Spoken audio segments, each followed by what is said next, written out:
Eden gardens వేదికగా జరిగిన first T20 మ్యాచ్లో మన టీమిండియా వార్ వన్ సైడ్ చేసింది.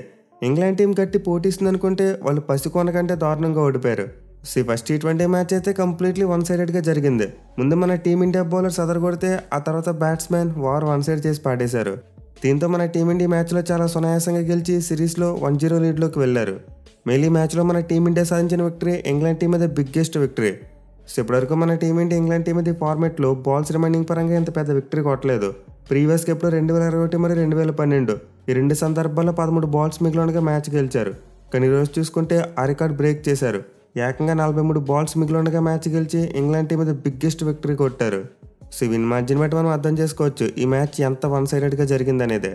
ఎస్పెషల్లీ మన వాళ్ళు ఈ మ్యాచ్లో స్పిన్ బౌలింగ్ను చాలా మంచి వెపన్గా యూజ్ చేశారు. ఇంగ్లాండ్ టీం కంప్లీట్లీ పేస్ అటాక్తో మ్యాచ్లోకి వస్తే మన వాళ్ళు మాత్రం స్పిన్ అటాక్తో వెళ్ళి వాళ్ళు చిత్తు చేశారు. అండ్ దాని తర్వాత చూసుకుంటే మన టీమిండియా బ్యాట్స్మెన్ చాలా ఈజీగా టార్గెట్ని చేశారు. ఇన్ఫాక్ట్ ఇంగ్లాండ్ టీం యొక్క బౌలింగ్ అటాక్ని ఒక గల్లీ బౌలింగ్ అటాక్గా మార్చేశారు. అభిషేక్ శర్మ అయితే కేవలం 20 బంతులను హాఫ్ సెంచరీ కొట్టి మన టీమిండియాకు చాలా ఫాస్ట్గా విజయాన్ని అందించాడు. ఈ మ్యాచ్లో ఇంగ్లాండ్ టీం ఆటకు మన టీమిండియా ఆటకు అసలు ఎక్కడా కూడా పొంతన లేదు. వాళ్ళేమో ఒక కైండ్ ఆఫ్ పిచ్ మీద ఆడినట్టుంటే మన వాళ్ళేమో వేరే కైండ్ ఆఫ్ పిచ్ మీద ఆడినట్టుంది. యాక్చువల్గా మ్యాచ్ కోసం యూజ్ చేసిన పిచ్ చాలా వరకు బ్యాటింగ్ ఫ్రెండ్లీ వికెటే. బట్ ఇంగ్లాండ్ బ్యాట్స్మెన్ తమ పూర్ బ్యాటింగ్తో ఈ వికెట్ను ఒక బౌలింగ్ ఫ్రెండ్లీ వికెట్గా మార్చేశారు. మెయిన్లీ మన వాళ్ళు వేసిన నార్మల్ స్పిన్ బౌలింగ్ కూడా వాళ్ళు సరిగ్గా ఆడలేకపోయారు. అంటే దీన్ని బట్టి అర్థం చేసుకోవచ్చు ఇంగ్లాండ్ టీం ఎంత పూర్గా బ్యాటింగ్ చేసింది అనేది. ఈ మ్యాచ్లో అయితే మన టీమిండియా ఆల్ ఇంపార్టెంట్ టాస్ గెలిచింది. అండ్ టాస్ గెలవగానే ఎలాంటి సందేహం లేకుండా ముందు ఫీల్డింగ్ తీసుకున్నారు. దీనికి ఆబ్వియస్ రీజన్ మనం ప్రివ్యూ వీడియోలో చెప్పుకున్నాం, ట్రూ ఫ్యాక్టర్ ఉంటుందని చెప్పి. అండ్ ఎగ్జాక్ట్ అదే రీజన్తో మన కెప్టెన్ సూర్యకుమార్ యాదవ్ ముందుగా ఫీల్డింగ్ తీసుకున్నాడు. కానీ ప్లేయింగ్ లెవెన్లో చూసుకుంటే మాత్రం ఒక బిగ్గెస్ట్ సర్ప్రైజ్. అదేంటంటే షమి ప్లేయింగ్ లెవెన్లో లేడు. ఈ మ్యాచ్లో most of the Indian fans expect చేసింది షమి యొక్క కంబ్యాక్. బట్ అతను అసలు ప్లేయింగ్ లెవెన్లోనే లేడు. మన వాళ్ళు అతను పక్కన పెట్టి 3 స్పిన్నర్స్తో వెళ్ళారు. ఇదైతే నిజంగా చాలా సర్ప్రైజింగ్ అనిపించింది. బట్ మన వాళ్ళ బౌలింగ్ చూసాక అర్థమైంది మంచి డెసిషన్ తీసుకున్నారని చెప్పి. యాక్చువల్గా ఈ మ్యాచ్ కోసం మన వాళ్ళ మైండ్ సెట్ ఎలా ఉందంటే ఖచ్చితంగా గెలవాలి అనే మైండ్ సెట్తో వచ్చారు. ఎందుకంటే ఇప్పటికే మన టీమిండియా బీజీటీలో ఓడిపోయి కొంతవరకు క్రిటిసిజం ఫేస్ చేస్తుంది. దీంతో పొరపాటున ఈ మ్యాచ్లో కూడా ఓడిపోతే ఆ క్రిటిసిజం ఇంకా పెరిగిపోవచ్చు. మెయిన్లీ గంభీర్ మీద బేవచ్చంగా ట్రోల్స్ పెరిగిపోతాయి. దీన్ని దృష్టిలో పెట్టుకుని మన వాళ్ళు ఈ మ్యాచ్లో గెలవాలంటే ఎలాంటి స్ట్రాటజీతో వెళ్ళాలో అలాంటి స్ట్రాటజీతోనే వెళ్ళారు. ఇంగ్లాండ్ టీంను స్పిన్ అటాక్తో కొట్టారు. అండ్ దీనికోసం నిర్మోహమాటంగా షమీని పక్కన కూర్చోబెట్టేశారు. మెయిన్లీ మ్యాచ్ తన హోమ్ గ్రౌండ్లోనే జరిగింది. బట్ స్టిల్ షమీకి అయితే కంబ్యాక్ చేయడానికి ఛాన్స్ రాలేదు. అంటే దీన్ని బట్టి మనం అర్థం చేసుకోవచ్చు మన టీమిండియా షమీకి గేమ్ టైం ఇచ్చేంత కంఫర్టబుల్ పొజిషన్లో లేదు. మన వాళ్ళైతే పిచ్ మరియు కండిషన్స్కి తగ్గట్టు 3 స్పిన్ బౌలర్స్ని పిక్ చేసుకున్నారు. అండ్ అఫ్కోర్స్ మేబీ షమీకి ఏదైనా నిగ్గులు కూడా ఉండొచ్చు. బట్ ఎక్కడ కూడా అతను డిస్కంఫర్ట్గా ఉన్నట్టు మెన్షన్ చేయలేదు. ఆ టాస్ అప్పుడు కానీ లేదా బ్రేక్ టైంలో కానీ ఎక్కడ కూడా షమీ యొక్క ఫిట్నెస్ గురించి ఏమీ చెప్పలేదు. విచ్ మీన్స్ షమీని ఇంటెన్షనల్గానే పక్కన పెట్టినట్టు మనం అర్థం చేసుకోవచ్చు. బట్ ఎన్ని ఎండ్ ఆఫ్ ది డే చేసుకుంటే మనకి టీం ఇంట్రెస్టే ముఖ్యం. మ్యాచ్ గెలవడం కోసం ఎలాంటి టీంతో వెళ్తే బాగుంటుందో మన వాళ్ళు అలాంటి టీంతోనే వెళ్ళారు. ఇన్ఫ్యాక్ట్ పిచ్ని ప్రాపర్గా రీడ్ చేసుకున్నారు. అండ్ ఆల్సో టాస్ గెలవడం కూడా మన టీమిండియాకు బాగా ప్లస్ అయింది. షమీ కంబ్యాక్ అయితే ఈ మ్యాచ్లో పాసిబుల్ కాలేదు. మేబీ నెక్స్ట్ మ్యాచ్లో కూడా పాసిబుల్ కాకపోవచ్చు. ఎందుకంటే నెక్స్ట్ మ్యాచ్ చపాక్ స్టేడియంలో ఆడబోతున్నారు. అండ్ అదైతే ఇంకా స్పిన్ ఫ్రెండ్లీ వికెట్. మేబీ సిరీస్లో మనం షమీని 3వ మ్యాచ్ నుంచి మాత్రమే చూడగలమేమో అనుకుంటున్నా. లేదు పేసర్స్ను రొటేట్ చేయాలనుకుంటే 2వ మ్యాచ్లో హర్షదీప్ని కూర్చోబెట్టి షమీని కూడా తీసుకురావచ్చు. మొత్తం మీద ఇప్పుడు షమీ ఎప్పుడు కంబ్యాక్ చేస్తాడనేది ఒక సస్పెన్స్లో మారిపోయింది. బట్ ఎన్ని ఒక్క సర్ప్రైజింగ్ మార్పు తప్పిస్తే మిగతాదంతా మనం ఎక్స్పెక్ట్ చేసిన టీమే వచ్చింది. అంటే మనం ప్రీ వీడియోలో ఏదైతే టీం చెప్పుకున్నామో అదే సెలెక్ట్ చేశారు. మేలా బ్యాటింగ్ డెప్త్ కోసం నితీష్ కుమార్ రెడ్డిని కూడా పిక్ చేసుకున్నారు. అదే నార్మల్ సర్కమ్స్టాన్స్లో చూసుకుంటే నితీష్ కుమార్ రెడ్డి ప్లేస్లో షమీ ఆడుండాలి. అంటే మనం హార్దిక్ పాండ్యాని 6th బౌలింగ్ ఆప్షన్కి యూజ్ చేసుకునే వాళ్ళం. బట్ ఈ మ్యాచ్లో మాత్రం బ్యాటింగ్ డెప్త్ కోసం నితీష్ కుమార్ రెడ్డిని తీసుకున్నారు. దీంతో హార్దిక్ పాండ్యా 5th బౌలింగ్ ఆప్షన్గా మారాడు. అండ్ 4 ఓవర్స్ కూడా బౌలింగ్ చేయాల్సి వచ్చింది. నిజం చెప్పాలంటే మన టీమిండియా మ్యాచ్లోకి ఫుల్ బౌలింగ్ స్ట్రెంత్తో వెళ్ళలేదు. 4 మెయిన్ బౌలర్స్ మాత్రం ఉన్నారు. అండ్ 4 మెయిన్ బౌలర్స్ కూడా అద్భుతంగా బౌలింగ్ చేశారు. ఇన్ఫాక్ట్ హార్దిక్ పాండ్యా తప్పిస్తే మిగతా బౌలర్స్ అందరూ ఎకానమీ బిలో 6 ఉంది. ఒక హార్దిక్ పాండ్యా ఎకానమీ అబౌట్ 10 ఉంది. దీన్ని బట్టి మనం క్లియర్గా అర్థం చేసుకోవచ్చు మన బౌలింగ్ అటాక్ ఎంత కలిసికట్టుగా రాణించింది అనేది. మెయిన్లీ పవర్ ప్లేలో హర్షదీప్ సింగ్ మరోసారి బీభత్సమైన బౌలింగ్ చేశాడు. ఎస్పెషల్లీ ఫిల్ సాల్ట్ని బాగా బాల్తో కొట్టించాడు. ఒక ఇన్ స్వింగ్ వేశాడు, అండ్ దెన్ అవుట్ స్వింగ్ వేశాడు, అండ్ దెన్ వెంటనే షార్ట్ బాల్ వేశాడు. దీనికైతే సాల్ట్ రెడీగా లేడు. అండ్ ఆ బాల్ చూసుకున్న కాస్త ఎక్స్ట్రా బౌన్స్ అయింది. దీంతో టాప్ వేసి తీసుకున్న అతను ఫస్ట్ ఓవర్లోనే అవుట్ అయిపోయాడు. అండ్ దాని తర్వాత చూసుకున్న తను వేసిన నెక్స్ట్ ఓవర్లో హర్షదీప్ సింగ్ డకెట్ వికెట్ కూడా తీసుకున్నాడు. అతనైతే పవర్ ప్లేలోనే 2 వికెట్లు పడగొట్టేశాడు. అండ్ ఈ క్రమంలోనే తన టీ20 కెరీర్లో మొత్తం 97 వికెట్లు పడగొట్టి మన టీమిండియా తరపున ఎక్కువ వికెట్లు తీసిన బౌలర్గా రికార్డుని క్రియేట్ చేశాడు. ఇదైతే నిజంగా అన్బిలీవబుల్ ఫీట్ అని చెప్పుకోవాలి. మెయిన్లీ అతను 2022 సంవత్సరంలో మన టీమిండియా తరపున టీ20 డెబ్యూ చేశాడు. అంటే తన మ్యాచ్లు ఆడడం స్టార్ట్ చేసి కేవలం 3 years మాత్రం అవుతుంది. కానీ 3 ఇయర్స్లోనే అతను మన టీమిండియా తరపున టీ20 ఫార్మేట్లో టాప్ వికెట్ టేకర్గా మారిపోయాడు. అది కూడా తన ఏజ్ ఇప్పుడు కేవలం 20 సంవత్సరాలు మాత్రమే. సో 3 ఇయర్స్ గ్యాప్లో టీ20 ఫార్మేట్లో 97 వికెట్లు తీయడం అనేది మామూలు విషయం కాదు. ఇన్ఫాక్ట్ అతను ఇదే ఊపిని కంటిన్యూ చేస్తే కెరీర్ ఎండ్ అయ్యేసరికి ఒక 500 వికెట్లు తీసేస్తాడు. హర్షదీప్ సింగ్ అయితే మన టీమిండియా తరపున టీ20 ఫార్మేట్లో చాలా కన్సిస్టెంట్గా రాణిస్తున్నాడు. ఇక పవర్ ప్లేలో అతను డ్యామేజ్ ముగిసిన తర్వాత మిడిల్ ఓవర్స్లో వరుణ్ చక్రవర్తి మొదలుపెట్టాడు. మెయిన్లీ ఇంగ్లాండ్ బ్యాట్స్మెన్ అసలు అతను బౌలింగ్ని పిక్ చేయలేకపోయారు. అసలు గూగులీ వేస్తున్నాడో, లేకపోతే లెగ్ స్పిన్ వేస్తున్నాడో, లేకపోతే టాప్ స్పిన్ వేస్తున్నాడు, ఏ కైండ్ ఆఫ్ వేరియేషన్ వేస్తున్నాడో ఇంగ్లాండ్ బ్యాట్స్మెన్కి అసలు అర్థం కాలేదు.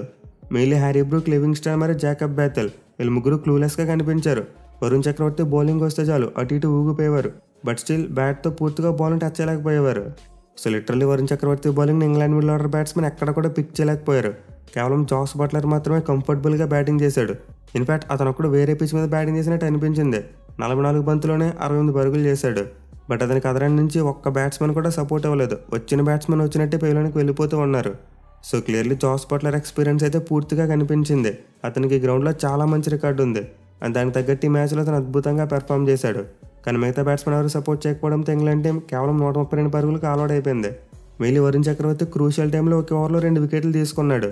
అండ్ దాని తర్వాత చూసుకుంటే ఇక ఇంగ్లాండ్ టీం కోలుకోలేకపోయింది. ఈవెన్ అదరాన్లో ఉన్న బ్యాట్స్మెన్ జాస్ బట్లర్ కూడా స్ట్రైక్ ఇవ్వలేకపోయేవారు, అంత దారుణంగా బ్యాటింగ్ చేశారు. సో వరుణ్ చక్రవర్తి అయితే 4 ఓవర్స్లో 23 రన్స్ మాత్రం ఇచ్చి 3 వికెట్లు తీసుకున్నాడు. దీంతో మెల్లగా గేమ్లోకి వస్తుందనుకున్న ఇంగ్లాండ్ టీం ఒక్కసారిగా బ్యాక్ ఫుట్ మీదకి వెళ్ళిపోయారు, ఇంకా కంబ్యాక్ చేయలేకపోయారు. సో మన స్పిన్నర్స్ అయితే ఎక్కడ కూడా ఇంగ్లాండ్ టీంకి ఛాన్స్ ఇవ్వలేదు. రవి బుష్ని వికెట్ తీయలేకపోయినప్పుడు అతను కూడా చాలా పొదుపుగా బౌలింగ్ చేశాడు. 4 ఓవర్స్లో 22 రన్స్ మాత్రం ఇచ్చాడు. అండ్ అక్షర్ పటేల్ చూసుకున్న తను వేసిన ఫస్ట్ ఓవర్లో ఎక్కువ రన్స్ ఇచ్చినప్పటికీ ఆ తర్వాత బ్రిలియంట్ కంబ్యాక్ చేశాడు. 4 ఓవర్స్లో 22 రన్స్ మాత్రం ఇచ్చి 2 వికెట్స్ తీసుకున్నాడు. మిగిలిన డెత్ ఓవర్స్లో ఒక మీడియన్ ఓవర్ కూడా వేశాడు అతను. సో మన ముగ్గురు స్పిన్నర్స్ కలిపి 12 ఓవర్స్లో కేవలం 67 పరుగులు మాత్రం ఇచ్చి 5 వికెట్లు తీసుకుని ఇంగ్లాండ్ టీంని కంప్లీట్లీ డిస్ట్రాయ్ చేశారు. మెయిన్లీ వరుణ్ చక్రవర్తి అయితే తన కంబ్యాక్ తర్వాత నిజంగా సెన్సేషనల్ బౌలింగ్ చేస్తున్నాడు. అతను తిరిగి టీంలోకి వచ్చిన తర్వాత ఆడిన 8 మ్యాచ్లు ఏకంగా 20 వికెట్లు పడగొట్టాడు. అంటే మ్యాచ్కి 2 కంటే ఎక్కువ వికెట్లు తీసుకున్నాడు యావరేజ్గా. మిగిలిన బౌలింగ్ స్ట్రైక్ రేట్ చూసుకుంటే కేవలం 9.6గా ఉంది. అంటే తను వేసిన ప్రతి 9 బాల్స్కి ఒక వికెట్ తీసుకుంటున్నాడు. అలాగే బౌలింగ్ యావరేజ్ చూసుకున్న 11.7. సో నిజంగా వరుణ్ చక్రవర్తి అయితే మన టీమిండియా టీ20 డామినేషన్లో ఒక కీ రోల్ ప్లే చేస్తున్న ప్లేయర్ అని చెప్పుకోవాలి. ఇప్పటివరకు మిడిల్ ఓవర్స్లో తను వేస్తున్న బౌలింగ్కి ఏ టీం కూడా ఆన్సర్ చెప్పలేకపోతుంది. సో ఇంగ్లాండ్ టీం కనుక వరుణ్ చక్రవర్తిని రీచ్ చేయలేకపోతే వాళ్ళు ఈ సిరీస్ని ఇంకా కోల్పోయినట్టే. ఇన్ఫాక్ట్ వైట్ వాష్ అయినా కూడా అవుతారు. ఇక చివరిలో హార్దిక్ పాండ్యా కూడా రన్స్ ఇచ్చినప్పటికీ 2 వికెట్లు పడగొట్టాడు. దీంతో ఇంగ్లాండ్ టీం కేవలం 132 పరుగులకు ఆల్అౌట్ అయిపోయింది. సో అయితే ఖచ్చితంగా పిచ్ మీద చాలా తక్కువ స్కోర్. మెయిన్ మనం బట్లర్ ఆడిన బ్యాటింగ్ బట్టి అర్థం చేసుకోవచ్చు పిచ్ ఎంత బాగుందనేది. సో క్లియర్లీ ఇంగ్లాండ్ బ్యాటింగ్లో ల్యాక్ ఆఫ్ కాన్ఫిడెన్స్తో పాటు ఎక్స్పీరియన్స్ లేకపోవడం కనిపించింది. కానీ అదే మన టీమిండియా బ్యాటింగ్ విషయానికి వస్తే కంప్లీట్ ఆపోజిట్. ఫస్ట్ ఓవర్లో సంజు శాంసన్ స్లోగానే స్టార్ట్ చేశాడు. కానీ నెక్స్ట్ ఓవర్లో చూసుకుంటే విధ్వంసం 22 పరుగులు వచ్చేసాయి. అందిన తర్వాత అభిషేక్ శర్మ అందుకున్నాడు. ఒకటే బాధుడు కేవలం 34 బంతుల్లోనే 79 పరుగులు కొట్టేశాడు. సో మన టీమిండియా ఓపెనర్స్ అయితే మరోసారి ఫైర్ స్టార్ట్ ఇచ్చారు. మన వాళ్ళు పవర్ ప్లేలోనే 63 పరుగులు కొట్టేశారు. అది కూడా 1 వికెట్ మాత్రమే కోల్పోయి. సో సంజు శాంసన్ అయితే 20 బంతులు 26 పరుగులు చేసిన తర్వాత ఆర్చర్ బౌలింగ్ లోట్ అయిపోయాడు.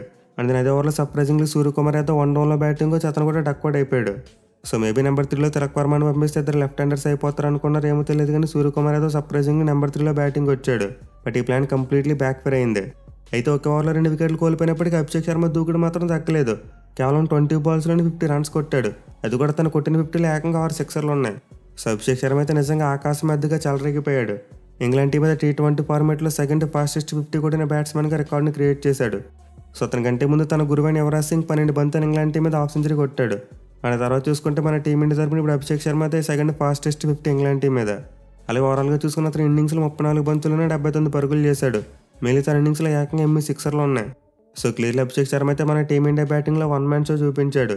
టార్గెట్ని చేసి విన్ అవ్వడం అనేది పక్కన పెడితే ఎంత త్వరగా కొట్టేస్తారనే మైండ్ సెట్లోకి మనం తీసుకొచ్చేసారు ఇప్పుడు మన బ్యాట్స్మెన్. సో ఒకప్పుడు టీ20 ఫార్మాట్లో మన టీమిండియా విన్ అయితే చాలు అనుకునే వాళ్ళం. కానీ ఇప్పుడు చూసుకుంటే ఎంత త్వరగా విన్ అవుతారు, ఎంత పెద్ద స్కోర్ కొడతారు, ఎంత పెద్ద డిఫరెన్స్తో గెలుస్తారనే మైండ్ సెట్లోకి వెళ్ళిపోయాం మనం. సో సీనియర్స్ రిటైర్ అయిన తర్వాత ట్రాన్సిషన్ ఎలా ఉంటుంది, మన టీం పరిస్థితి ఏంటి అనుకున్నాం. బట్ మన యంగ్స్టర్స్ అనుకున్న దానికంటే 10 అంతలు ఎక్కువగా రాణిస్తున్నారు. ఎవరు ఎక్స్పెక్ట్ చేయని విధంగా టీ20 ఫార్మాట్లో దూసుకుపోతున్నారు. ఈవెన్ బ్యాటింగ్ బౌలింగ్లోనే కాదు, ఫీల్డింగ్లో కూడా అతను కొట్టేస్తున్నారు. ఈరోజు చూసాం నితీష్ కుమార్ రెడ్డి ఎక్సలెంట్ ఫీల్డింగ్ చేశాడు. అలాగే రింకు సింగ్ కూడా ఒక అద్భుతమైన క్యాచ్ తీసుకున్నాడు. మెయిన్లీ నితీష్ కుమార్ రెడ్డి ఫ్రంట్కి డైవ్ చేస్తే తీసుకున్న క్యాచ్ అయితే నిజంగా అవుట్ ఆఫ్ ది వరల్డ్, అసలు మైండ్ బ్లోయింగ్ క్యాచ్ అది. సో వాళ్ళు కనుక ఇదే దూకుని కొనసాగిస్తే ఇంగ్లాండ్ టీంకి కష్టాలు తప్పు. ఈ సిరీస్లో వాళ్ళు ఇంకా చాలా మ్యాచ్లు ఓడిపోవాల్సి వస్తుంది. మెయిన్లీ వాళ్ళు చేస్తున్న మిస్టేక్స్ ఏంటంటే తమ స్ట్రెంత్తో వస్తున్నారు. అంటే ఇంగ్లాండ్ టీం స్ట్రెంత్ వాళ్ళ పేస్ అటాక్. బట్ ఆ పేస్ అటాక్ ఇండియన్ పిచెస్ మీద అంతలా వర్కౌట్ అవ్వదు. ఎస్పెషల్ వాళ్ళ టీంను ఒక రోజు ముందే అనౌన్స్ చేశారు. దీంతో డెఫినెట్లీ హోమ్ టీం అడ్వాంటేజ్ తీసుకుంటుంది. ఇంగ్లాండ్ టీం 4 ఫాస్ట్ బౌలర్స్తో వస్తుందంటే మన వాళ్ళు ఏమీ పేస్ బౌలింగ్ ఫ్రెండ్లీ వికెట్ని తయారు చేసి ఉంచరు, ఖచ్చితంగా స్పిన్ ఫ్రెండ్లీ వికెట్ని తయారు చేస్తారు. సో మరి ఇంగ్లాండ్ టీం ఈ మిస్టేక్స్ నుంచి ఏమైనా నేర్చుకుని సెకండ్ మ్యాచ్లో కాంపిటీషన్ ఇస్తారో లేదో చూడాలి. అదర్వైజ్ ఈ సిరీస్ కూడా మోస్ట్ లైక్లీ 1-sidedగా ఎండ్ అయిపోవచ్చు.